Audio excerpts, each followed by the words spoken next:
Return to Roots Mil2Vet family, we want to thank you. To our brothers and sisters out there, we wanted to take a moment to celebrate some of the incredible accomplishments Mil2Vet has achieved since the inception. What began as a mission to support and bring awareness to our transitioning service members has grown into something far greater than we ever imagined.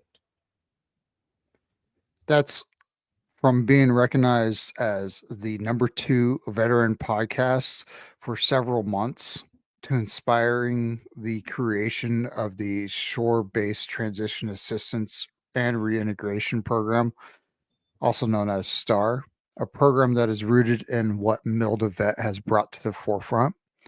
Mil2Vet has also been the beacon of support and empowerment of the veteran community. Here's just a few highlights that we've achieved together. Over 132 episodes produced with Return to Roots podcast. We brought out the Scuttlebutt every first Wednesday of the month, and then hosting an impactful Veterans Series forum every third Wednesday of the month. That's just some of it. We have the monthly senior enlisted breakfast that's been fostering some leadership and camaraderie. 37 unhoused veterans successfully transitioned into permanent housing. 283 veterans employed, securing meaningful career opportunities for veterans. We have also created some great collaborations and initiatives. We've partnered with the First and Goal Project. We've supported Operation Reboot, participated in stand downs with 9 Line, contributed to Operation Heroes in Transition, HIT, by Overwatch Mission Critical. Some of our partnerships had included San Diego Veterans Coalition, the Orange County, LA County Vets Coalition, Pacific Northwest Vets Group, San Diego City College Veterans Service Center, strengthening the resources and services for veterans on campus. These milestones represent only part of our journey.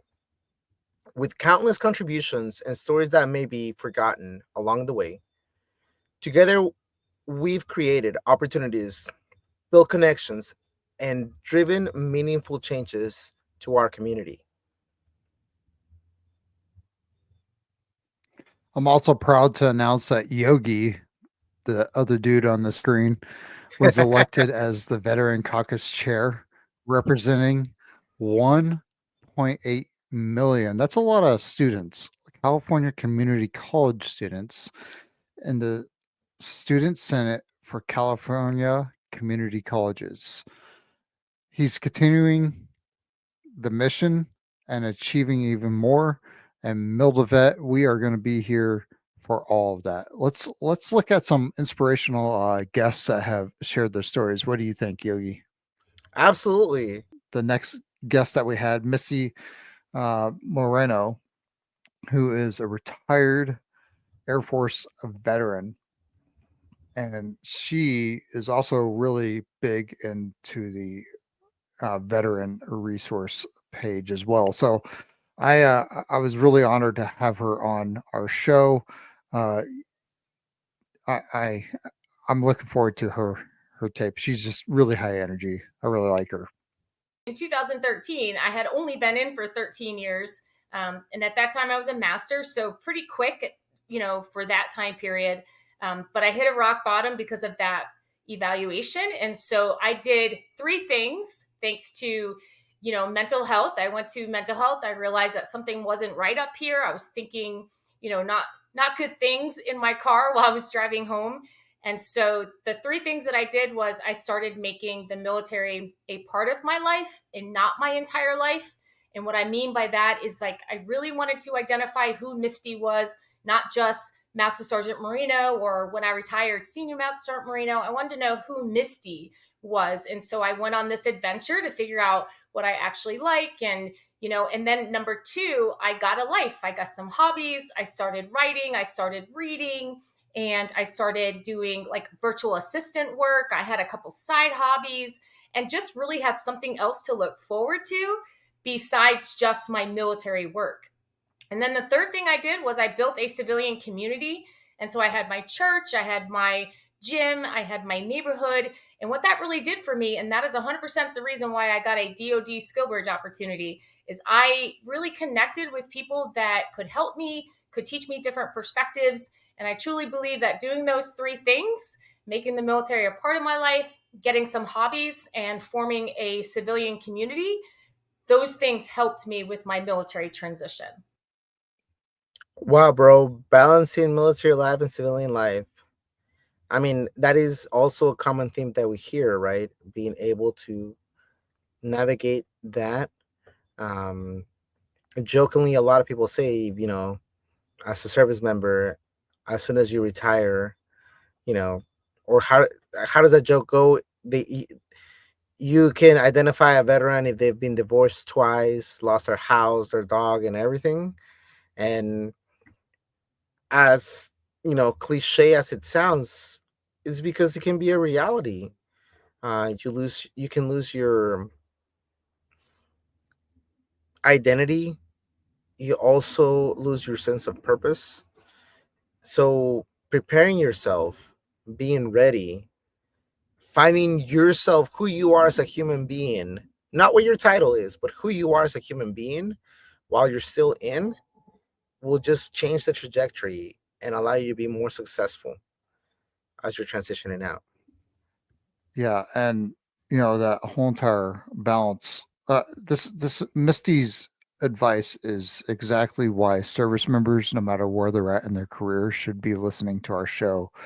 Everybody offers advice to those who are still active duty, and you should be planning your transition well ahead of time. And where she shared her story about getting that evaluation that put a check on, whoa, it's not all about the military. I need to know who Misty is.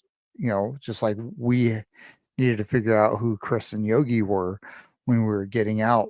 But the sooner you can figure out who that person is, the easier your transitions are going to be. So really sound advice from Misty. Um, And you're also able to have better, well suited boundaries, right? Unfortunately, some chain of command, some leadership, some leaders um, are not able to help their junior sailors create their own boundaries. Um, and we usually take advantage of the high performers, high achievers, because we know we can count on them. And with that, or I should say, by doing that, we're putting stress on them themselves, creating a higher pressure, but also we're creating this level of inequality, and we're not allowing them to fully feel the support and fully develop themselves. Now, by creating those solid boundaries of yourself within yourself, you know, I've had it to where junior sailors were just, they knew their boundaries, they knew what they wanted to do and what they were not willing to do. And, it was like, okay, well, I guess I gotta respect this and move forward and find the person that's gonna give me the path of least resistance so that I can achieve the goal that I need to achieve to move forward. And it's hard, right? It's hard to tell someone, hey, I'm not able to do this, or I've reached my limit, or I don't have enough time, instead of necessarily a yes man or a yes woman or a yes service member. Um, because, I've realized, I don't know, but I don't know if this is just a me, Chris, but please let me know, that every service member wants to do the best and provide the most well-rounded product that they can. Sometimes their own abilities do not allow them to get to that point, or the leadership or the experience. What are your thoughts, Chris?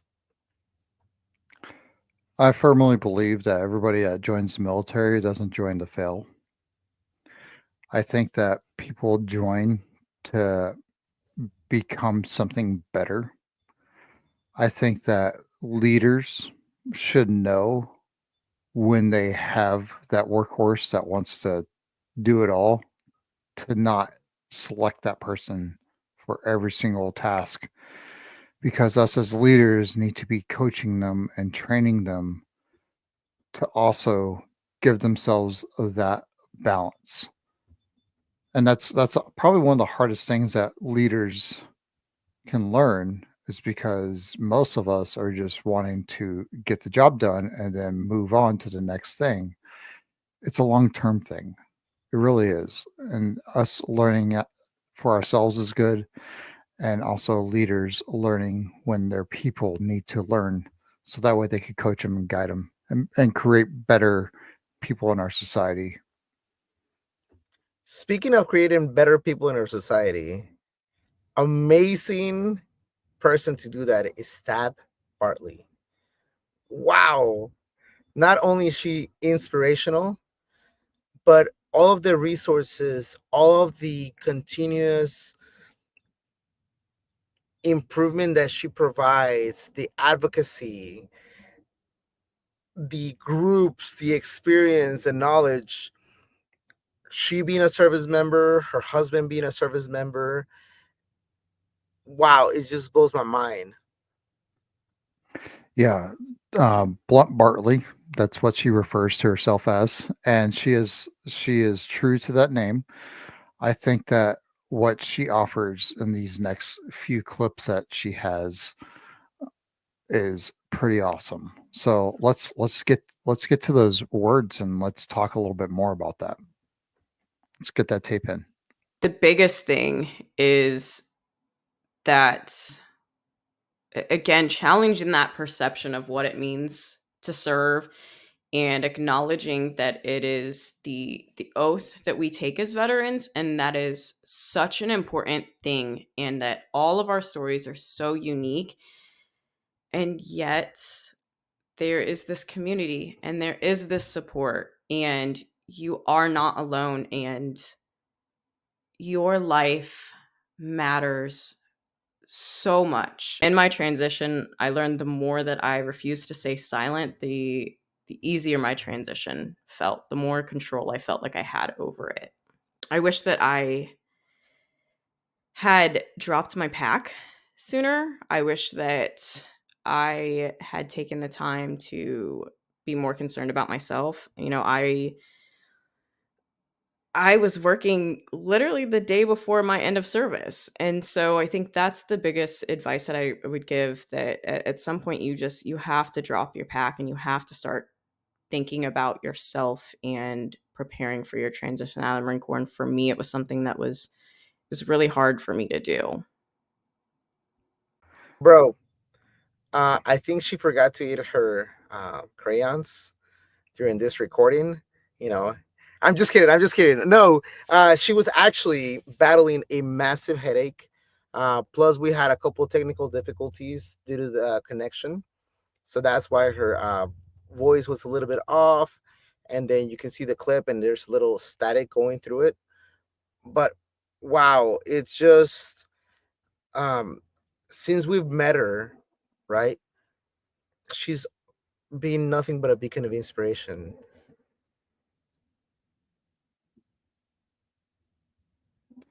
Yeah, and she is always been there. She primarily interviews Marines on the oath we took, because her show talks about the oath that the Marines take. But she will help any veteran that reaches out to her, and she's just an amazing person. This We have 3 clips on here because she's one of the more viewed episodes.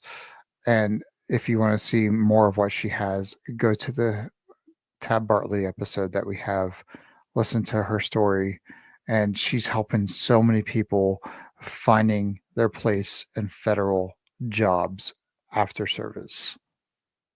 I want to say that she's probably the most popular because she sent everybody crayons, especially the Marines. You never know. Yeah, let's let's talk about Josh. Josh Woo, that Johnson. guy. Josh Johnson.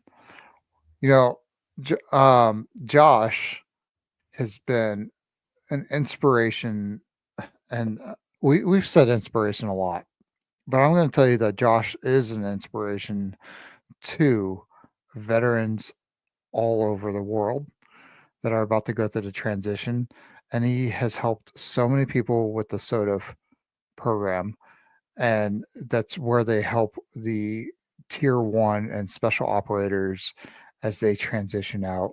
And Josh came on our show and kind of shared his 2 cents about transition. He's straight to the point, but without being too harsh on anyone, right? He also talks about the transition resources, the organizations that are there, but he also talks about his program that he's doing to help transition, re-education, help with the, place some of the people in the workforce and different things. Um, he also talked about on the bigger clip about why, the Green Berets and who he has behind his desk. Super funny story, right? And then just keeping in touch with him, it's been fascinating what his organization is doing, how they're changing the world. What one person at a time is just amazing. Yeah, let's get into his clips. There's I believe there's 3 clips, so let's just put those tapes in right now. I would encourage everyone to do whenever they're in the military is find the role that they're going to be most passionate about doing, right?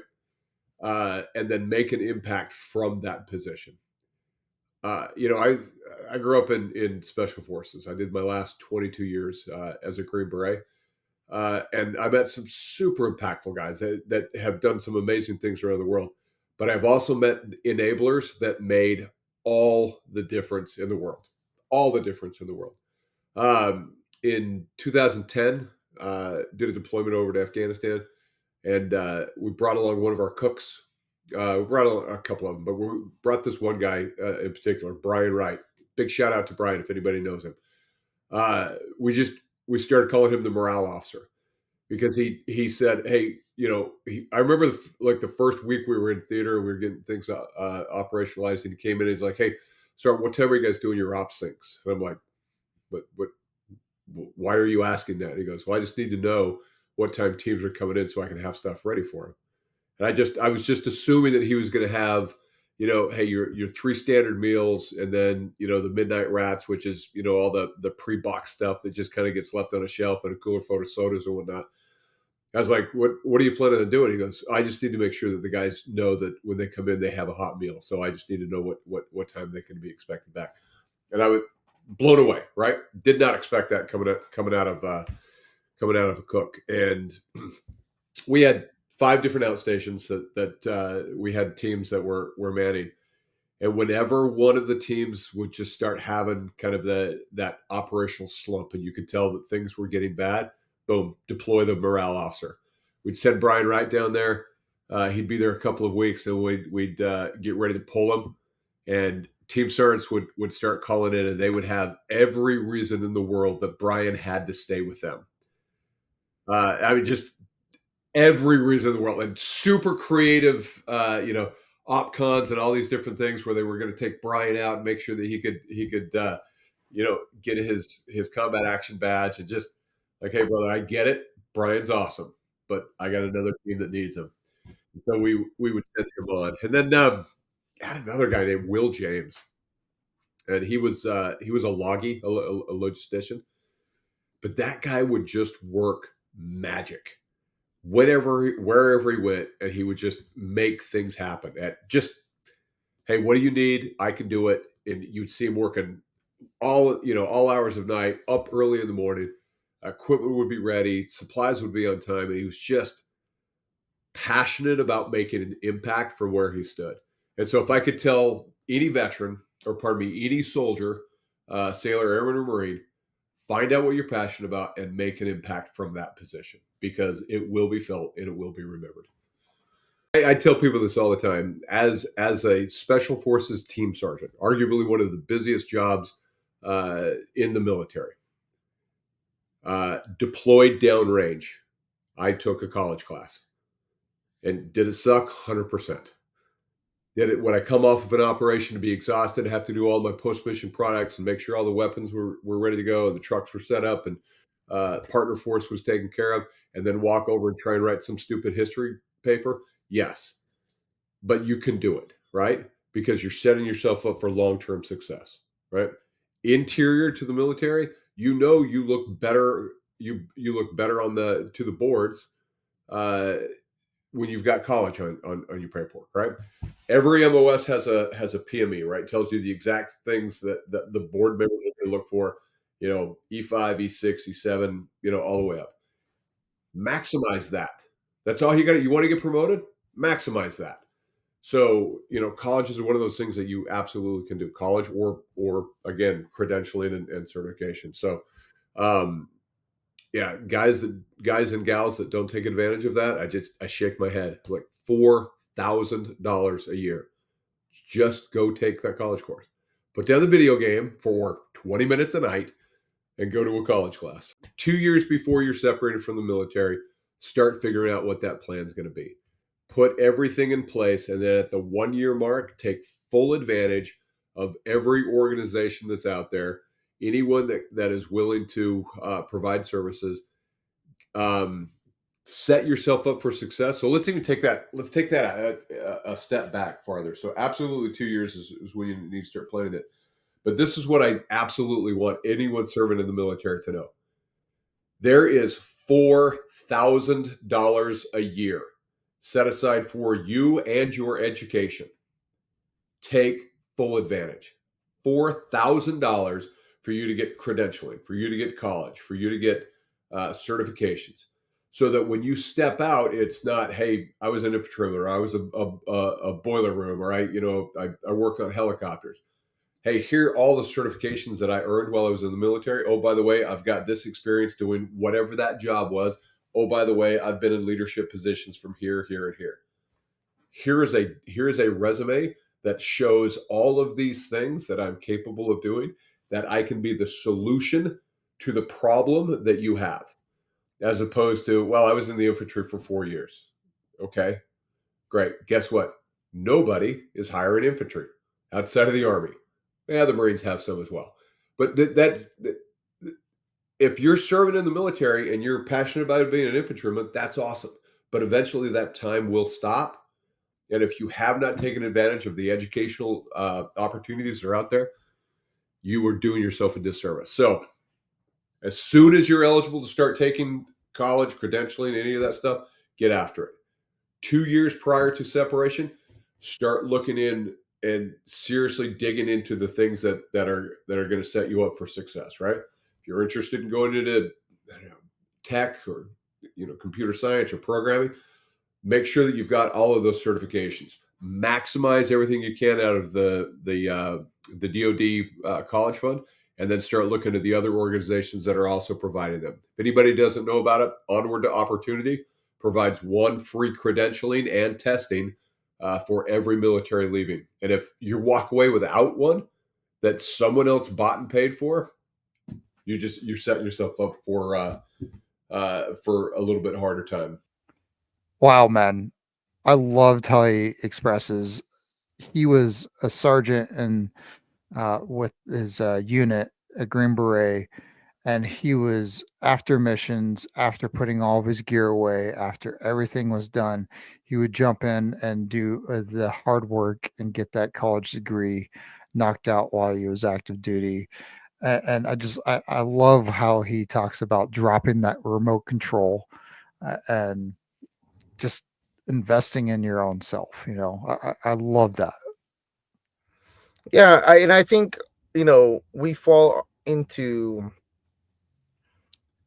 bad habits, right? We are the habits that we create on a daily basis, right? If you can either spend 20 minutes a day playing a video game, or you can go to college, right? Take one class at a time, right? And we talked about that.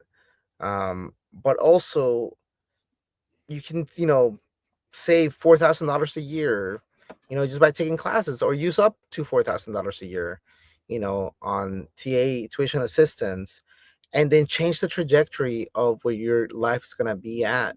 I mean, we've seen them with countless of our sailors that they just went and put their head down during their first 4 years, walked out of there with a bachelor's degree, associate's degree, or just, some of them even a master's, maybe over a longer period of time. Um, and maybe, just maybe, they were not entirely best suited for the military, and they knew that, and they wanted to just move forward. But talk about preparing themselves for success, right? And, whether they were the best ones for the military or not, it doesn't matter. What matters is that they prepared and they showed the rest of our community how to be successful long term, right? And honestly, I remember that we talked this in one of our first episodes, right? It's not about how your command is doing right this moment, what your audits are, but what is and how, what is your legacy and what are you leaving behind? If all of your service members that are transitioning that you were a leader for failed during their transition, you know, that might be a sign, right? If your service members, when you transition, don't reach out to you, that's definitely a sign, right? Um, if you yourself wouldn't talk to the person that you were while you were serving or prior to, learn from that, become better, right? We all have the ability to become better and improve. So own it, live with it, and be successful, and continue moving forward. I mean, there's only so much and so many horses that we can beat up, that but it's fascinating what we have seen people achieve by just putting their head down, getting rid of their remote control, stop watching Netflix and chill. Definitely, if you're able to, um try not to party for a year or two, right? And see how much that changes your world. Try not to be, I mean, Chris, you haven't drank in how long? Let's see. I've been on July of what 22 is the last time that I really got sauced. But I've had a couple drinks. I know probably about like 6 months ago. I just had a couple just to see if there was anything there, and there wasn't. I didn't finish them. I I I wasted a beer. Yeah, I'm a party foul, walking party foul, and I think that having that control over how you use your time is so important. And Josh really hammered that down. Josh has got a lot of great information, and go take a look at his full episode. And I was really glad that we were able to do this. And this is one thing that Mil2Vet is trying to do, and that's bring the full circle. We have Josh that is a facilitator with the SOTF, um, who someone by the name of Gator introduced us to. Go Yeah, Gator! yeah, Abigail. We still think about you all the time. And Abigail also introduced us to this next one, Marcus Holan, and he went through the SODF program, and he speaks about his experience and his transition. That this is a really good clip, and I'm really excited to share it. And honestly, before we knew that, right? I love Marcus's southern twang, right? His being so candid and so relaxed. And most people think and have this persona of people that do special forces, that they're this character, right? um but Mark, Marcus, he was part of Marsoc, and it kind of is like a tongue twister, Marcus Marsoc. But anyways, his ability to put things into perspective, how he, focused and he prioritized his health, and how he moved forward. But now, as he's retiring, the changes that he had to make in order to make himself be successful. Without further ado, let's hit the play. Yeah, I think I've actually focused on my health twice in 20 years. And the second time was last summer when I was getting ready to get out. um, yeah, like being fortunate enough to be part of a great organization that MARSOC is, um, where they take care of people. You know, I've worked for or worked alongside conventional forces after I came over, and there's a big difference. Um, there really is. Even though some guys are going to complain about the community that are in it at the time, but in comparison, they're hands down take so much better care with your people. But um, it probably took me 10 years to go talk about effects from combat. You know, um, we just have that mentality is like, how do I stay healthy enough to stay on the teams and keep going? Well, that's great. You want guys with that mentality, but as I got older and last few years or so, I got to a point I stopped giving guys options. I'm like, you need to go see the counselor. You need to go to medical. I don't care. You need time off. You're going to do that. Because I saw how much it ran me down. And I saw other people that, we've had stuff in our community that hit the news, and it was the effects of guys not taking care of themselves. And, I think it's important for a leader to realize that, like, you're responsible for that mentality and that culture within your organization. Like, we can say we take care of ourselves as a military branch, but if we're not following through with it and we're not actually invested in our people, then we're not real leaders. Yeah, because your mission now becomes you and your family. Um, and a lot of people talk about it. I'm sure we'll talk about the VA process and everything. And that's a big aspect to it too. Is I'm not saying just go document stuff to document it. Like, go get treated for things that you need to get treated. Um, don't try to tough it out too much. Sometimes you got to suck it up a little bit, but make sure you're doing the right things along your career so you can sustain yourself for the long term. But you also have to look, what's life after the military? And I already dealt with it this last week from all the driving and everything I did and travel, and my back just locked up on me again. And it took me a week to fix it. I was talking to my dad the other night. We were out as a family, and he was kind of asking questions about the resources we had and this and that. And I was telling all the wonderful contractors and coaches and all this that we have available to us. I'm like, it took me all week to get my back to actually let me move again. I said I probably could have had that fixed in a day back at the battalion. Yeah, man. I love how he points out it took him 10 years to finally go to the doctor to Yeah. start seeking help for the combat that he went through. And now he just doesn't even give him a choice. He's just go go take care of it because he knows how powerful it is to start working on yourself.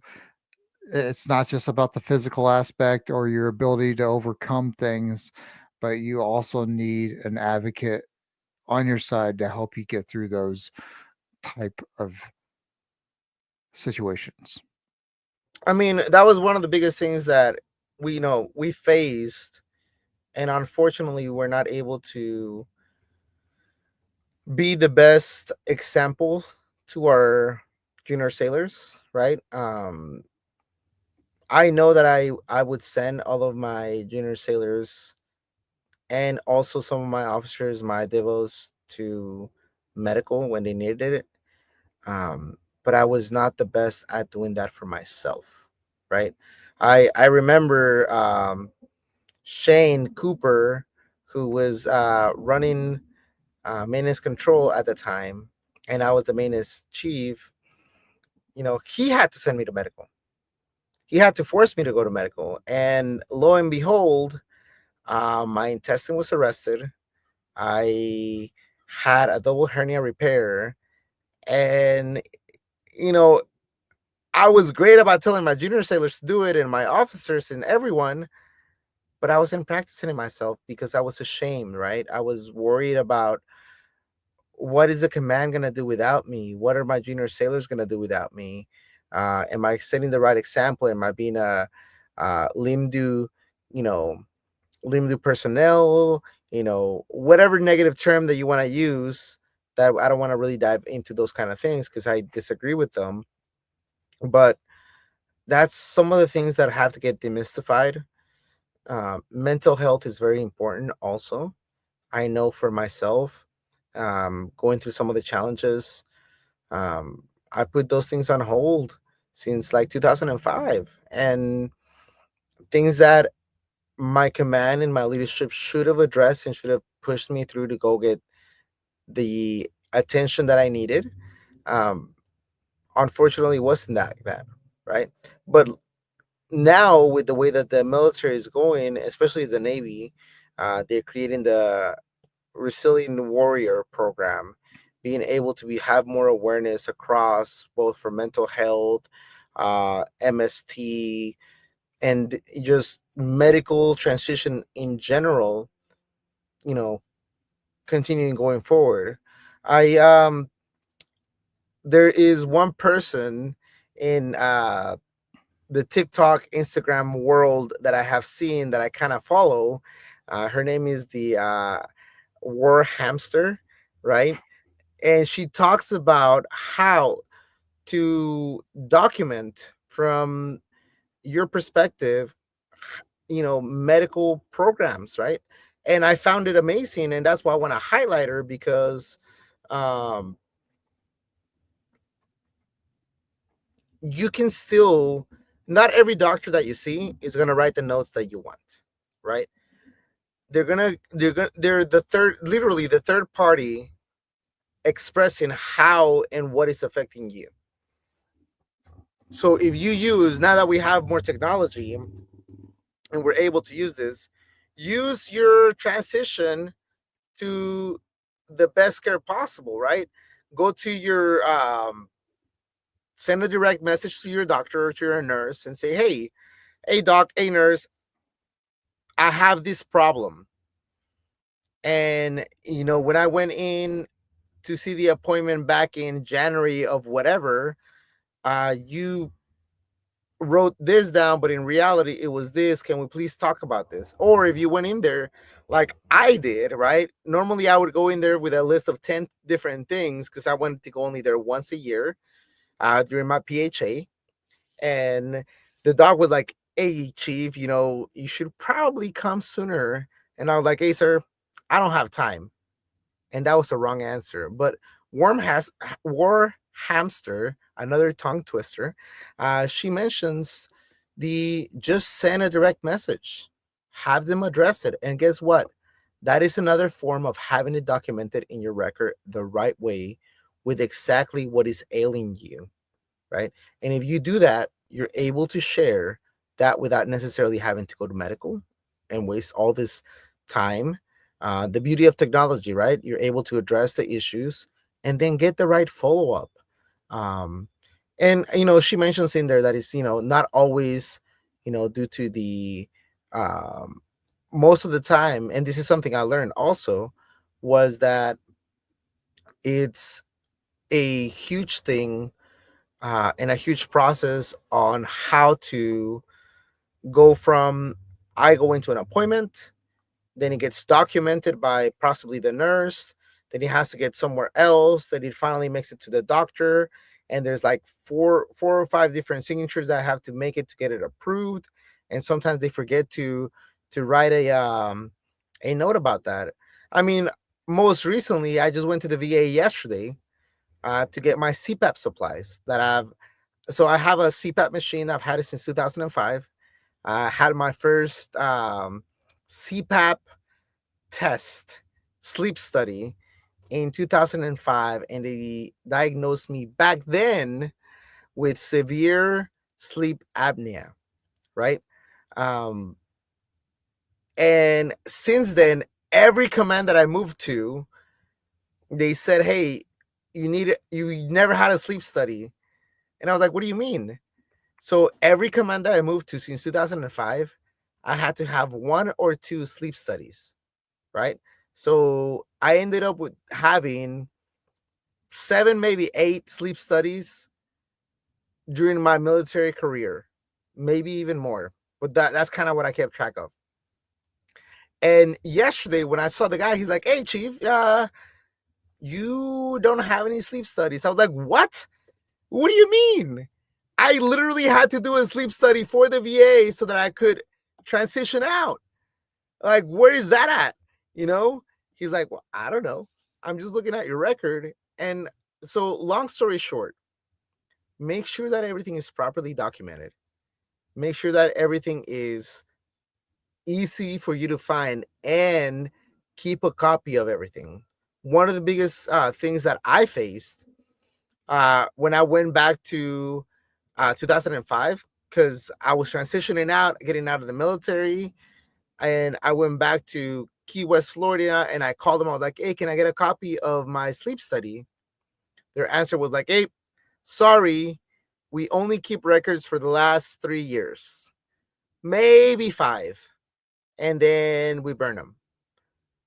But the VA and your medical and the military should have a copy of them. That was their answer. And I was like, "Well, they're the ones asking me for it. So obviously they don't." And they're like, "Well, sorry, you're not an active patient." Right. Um, the same thing with, all of the other duty stations that I went to. Moral of the story is always keep a copy for yourself. Once you have that medical record, every time that you transition from every command, get a copy of your record and screen it, right? Take the time. No one else is going to take care of it except for you, right? And then 3, once you're getting ready to transition and out of the military, that process would make it easier if you have done it proactively than reactively, right? And then it'll help you with everything else moving forward. What about you? What do you think, Chris?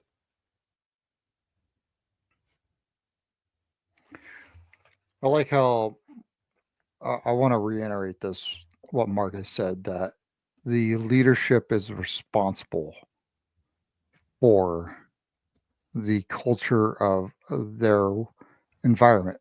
So that's mental, physical, and all that stuff. So I want to make sure that I stress that when you get out, you're responsible for yourself.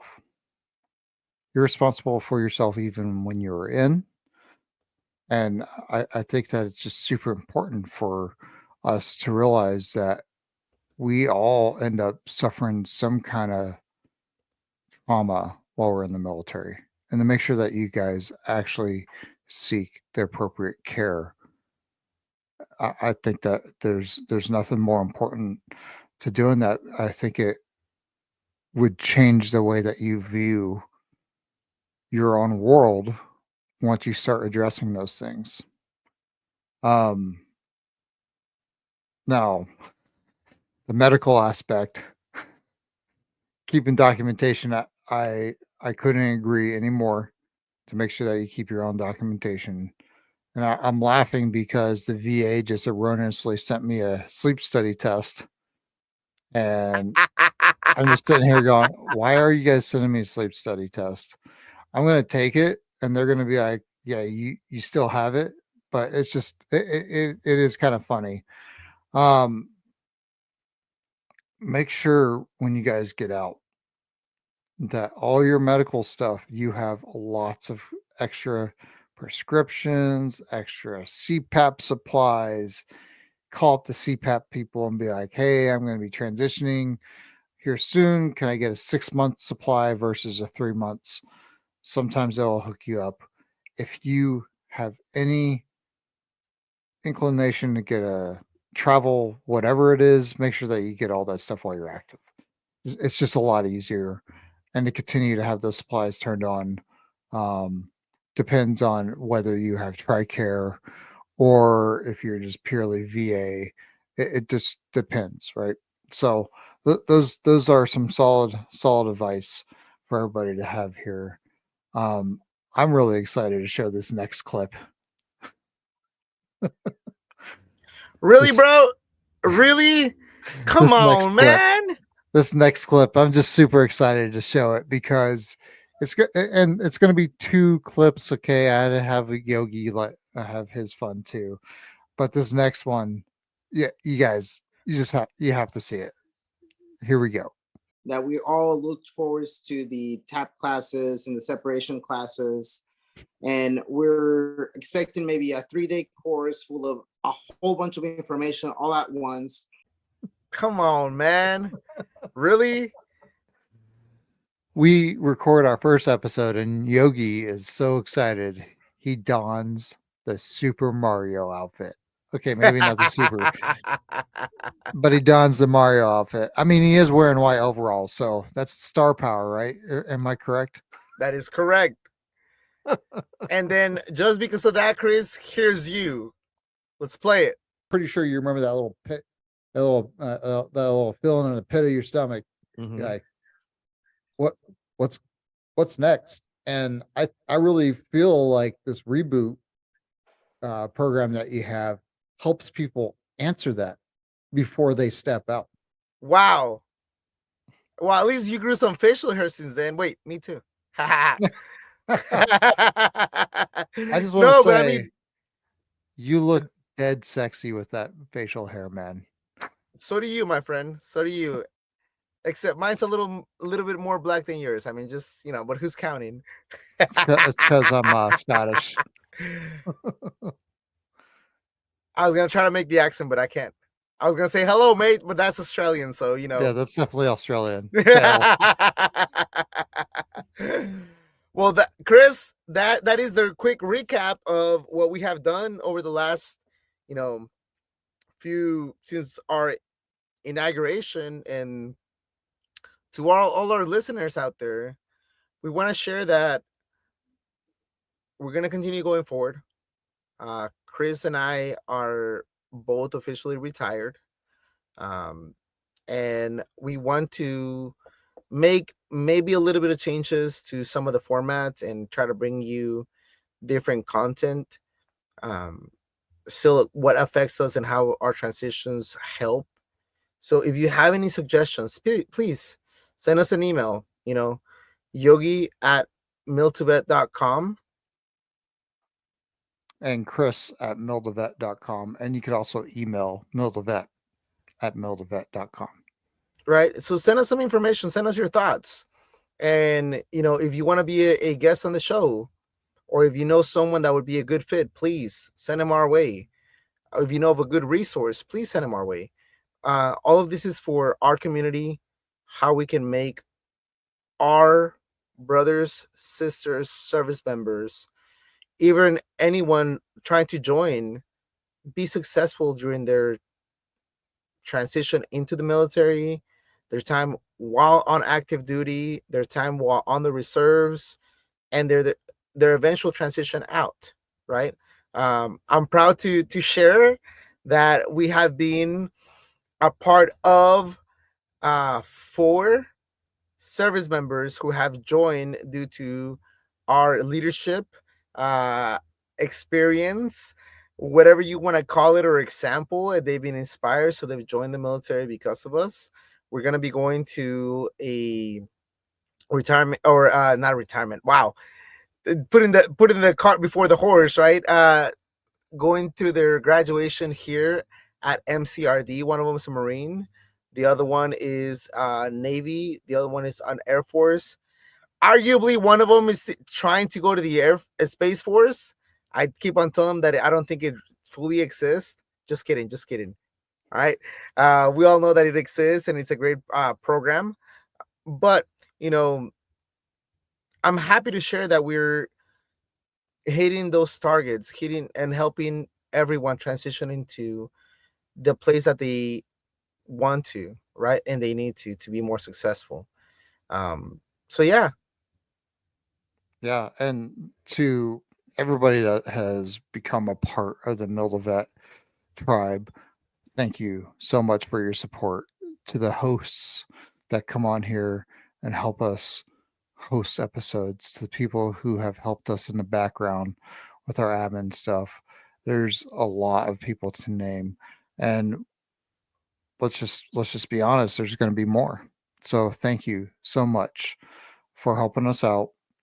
Thank you so much for believing in us, and thank you so much for sharing and leaving reviews. yes, that helps a lot. It allows us to continue sharing the message. With that, I know if anyone that's still listening to this, especially because of Chris, but no, if anyone's still listening to this, we would like to send an invitation to help us edit our videos, continue sharing our mission, right? If you want to get some traction, some experience, or if you just want to help us out, we would love your help to help us grow. If you have ideas, comments, suggestions, please let us know. We are all about improving our platform. And this is not the Chris and Yogi show, right? This is everyone that is listening to us. We're trying to provide value, and let us know if we're succeeding, if we need to shift a little bit one way or another to improve the message. Remember, everybody, it's not all rainbows and unicorns. It is your transition. So take charge. Mil2Vet out. Build your tribe!